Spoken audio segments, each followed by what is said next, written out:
Hello everybody, it is PreludeBoy99 and I just wanted to make a very quick, short and sweet video on this Mattel Creations post that I read. I was very interested in it, and when I saw everyone else's reaction, I feel like I had to make this video. So I just want to make this quick video and then I have to go back to studying. But Mattel Creations have recently just came out with this crowdfunding project on releasing a 1/18 1955 Chevrolet Bel Air gasser. And for those of you who are diehard Hot Wheels fans, you know that the gasser is possibly one of the most popular Hot Wheels RLCs releases of all time. They came out in 2014, I believe, and to get a 1/64th scale 55 gasser, the pink ones, they cost roughly around $400-500. And now they're releasing the 1/18 scale of the 1955 pink gasser, which is again possibly one of the most flagship RLC releases of 2014. So I'm going to read about it and then I'm going to tell you my opinion, and we'll get into some comments about this. So this is the RLC exclusive 1/18 candy stripper crowdfund. It is $250. So the candy stripper gasser is the stuff of RLC legends. Only 4,000 of the 1/64th editions were made in 2015, and since then the demand for it has skyrocketed. To bring it back, we knew we had to go big, really big. We put the pedal right down to the firewall for this first ever club crowdfund and ramped it up with 3 additional tiers of extras to unlock, fund the full project, and own this massive drag racing superstar. So this is what it includes. It includes the RLC exclusive 1/18 scale 55 Chevy Bel Air gasser candy stripper crowdfund. You get the 1/18 scale, which is a 150 piece count, meticulously detailed model. A 454 big block V8 engine includes chrome valve covers, chrome supercharger, dual quads with multi-piece air breathers, headers, and individual spark plug wires. Working front steering with detailed suspension. It also comes with a fully detailed interior with authentic dashboard, instrument panel details, steering wheel, shift knob, and more. It comes with a die-cast body. The body color is a Spectre Flame pink. So for those of you who don't know, Spectre Flame is like the very special paint job that RLCs normally come in, and supers for treasure hunts. It comes with a Spectre Flame pink with white roof and pink striping. The body type is Zamac, which is like a type of metal. It comes with a matte black chassis. Window colors could be light blue tinted. Interior color, two-tone pink and white. Sounds like a really awesome 1/18 scale. So here's where a lot of people start to get upset. So there's a minimum of 10,000 backers are needed to start making this set come to life. With additional backers, the car will get more customized and you get more accessories. So when you go into the Mattel Creations website, the first picture you see is the 1/18 scale 55 gasser with its 1/64th counterpart with the display, smoke effects, all that stuff. And of course, to someone who is new to crowdfunding, they're going to think, oh, if I back this up, I'm going to get all those accessories. Well, you are not. That is the last tier to get all those stuff. The first tier is actually just getting the 1/18 scale itself. Then tier 1, you will get the 1/64 Hot Wheel variant included. Then if you move on to tier 2, you get the smoke effects and the flame effects. And then the last tier is where you get the background diorama included. So to get to tier 3, you need 19,000 backers. 19,000 backers. And just for the base tier alone, you need 10,000 backers. Now, I don't know if you guys are good at mathematics, but to get 10,000 backers at $250 a pop, that's going to be $2.5 million just to get this crowdfunding to make it a reality. If you guys remember my Tomy 1/10 scale Back to the Future DeLorean, it kind of broke a little over $1 million with 2,604 backers, and yeah, that's kind of small for a campaign, and that is something for a 1/10 scale DeLorean that smokes, lights up, it has all the bells and whistles, and this one is just a 1/18 scale, very detailed 55 Chevy Bel Air. or Chevy Gasser. I know there's going to be some people in the comments that are going to be very mad at me. So we are actually going to read. I'm going to read some of the Instagram comments. So let's see what people think of this.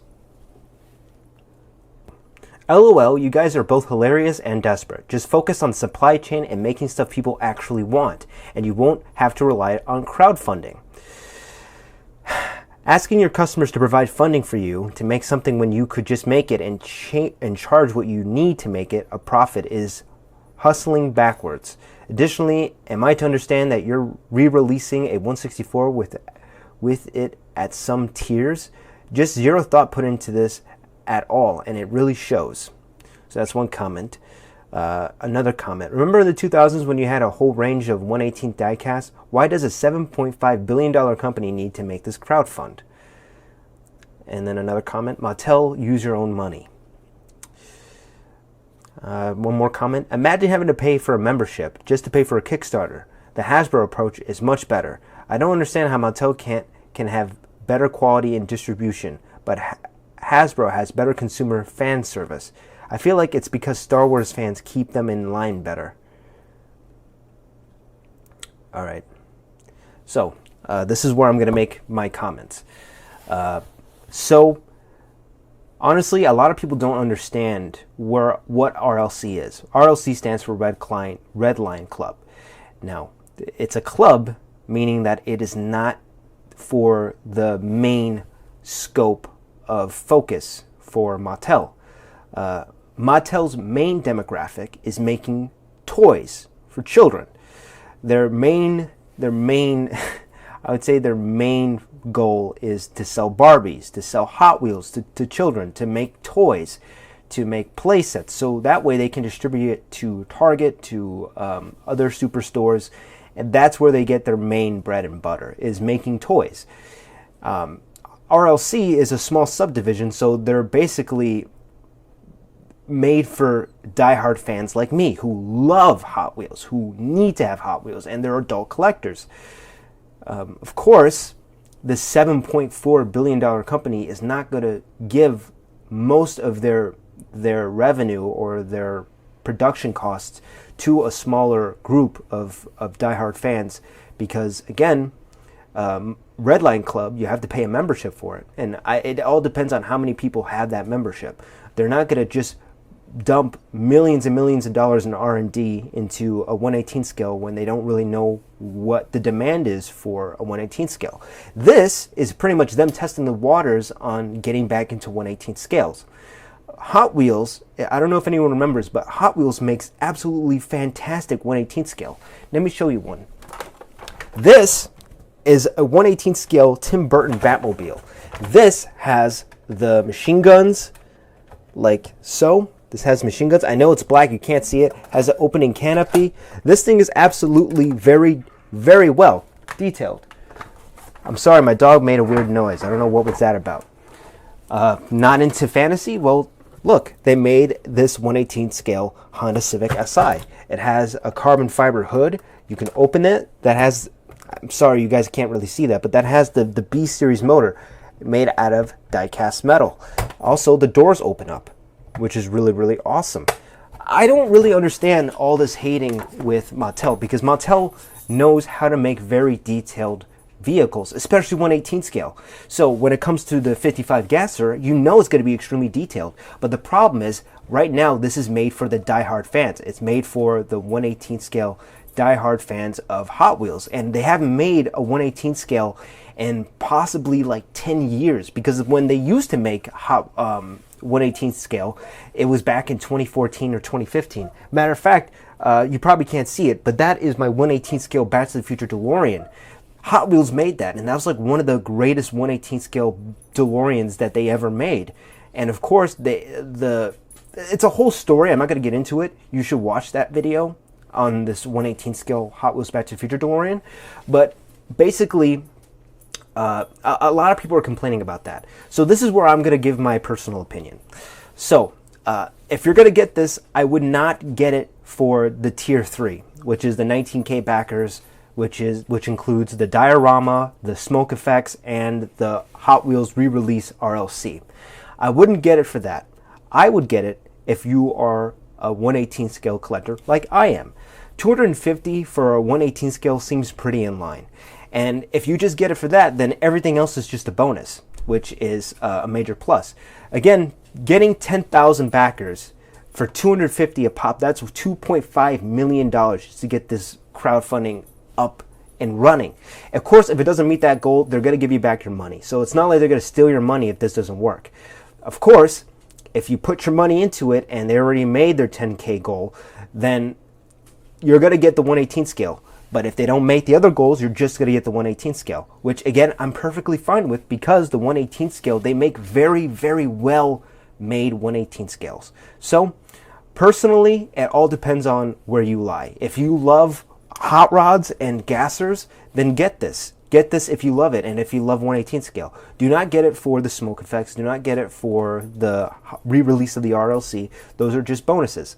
Also, there are going to be some people that are probably going to buy 2 sets of these. So again, this is your only time to get it. Just like the Tomy 1/10 scale Back to the Future DeLorean that I made a video on, this is your only chance to get it, and the window closes, if I can just be extremely accurate, the window closes on October 9th of 2023. So that's 1 month. They have 1 month to meet this quota. And of course, this is again, this is all depending on how you guys feel. And reading based off the comments that I read, not a lot of people are happy about this. So we'll see. I might get it just to review it. I'm honestly interested in the 1/18 scale. I don't really care about the RLC or anything else, but we'll see. If you guys enjoyed this video, please let me know down in the comments below. Like this video, share it. It really does help me, and I'll see you guys in the next one. Peace.